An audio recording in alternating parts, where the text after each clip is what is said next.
Good evening, welcome to the Greek Gods and Goddesses tour. I'm Dr. Paul Kiritsis, and today's lesson is focused on the goddess Hera.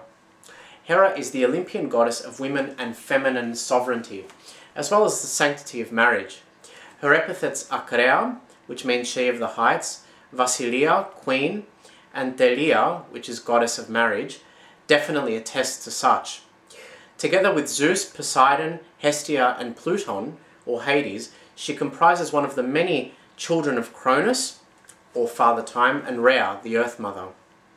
Her intimate relationship with Zeus, sovereign of all gods and mortals, appears to have existed for time immemorial. Legend has it that Zeus caught glimpses of Hera as she scrambled up the mountain slope and decided on mere impulse that he had to have her.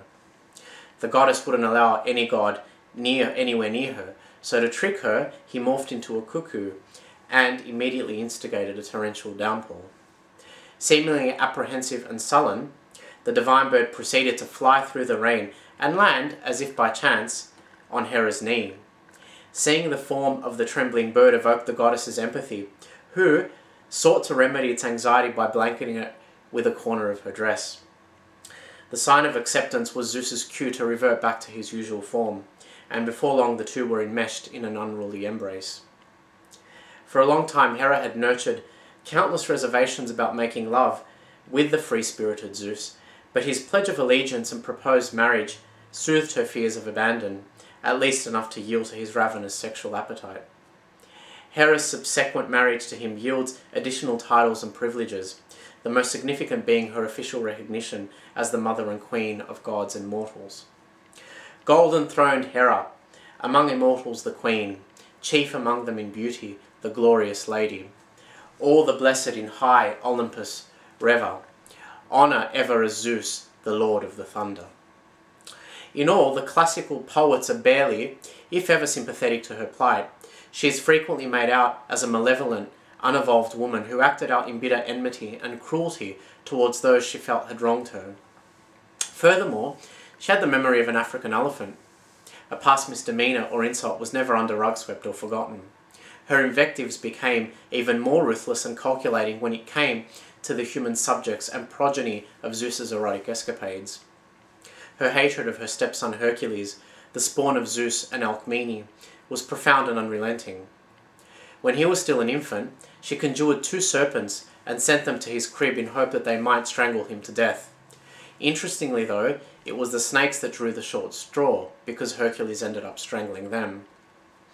On another occasion, she invokes the serpent Python to pursue the pregnant Leto unremorsefully, to prevent her from giving birth to Artemis and Apollo, her divine twins to Zeus. Semele, the daughter of King Cadmus of Thebes, suffered Hera's wrath for exactly the same reasons. Hera turned Lamia, a queen of Libya, into a gruesome monstrosity because she was loved by the king of the gods. She even had the audacity to hurl her own self-engendered infant son, Hephaestus, off the cliff because she believed wholeheartedly that she could not have given birth to such an ugly, handicapped creature. In Homer's Iliad, Hera heavily favours the Achaean Greek forces.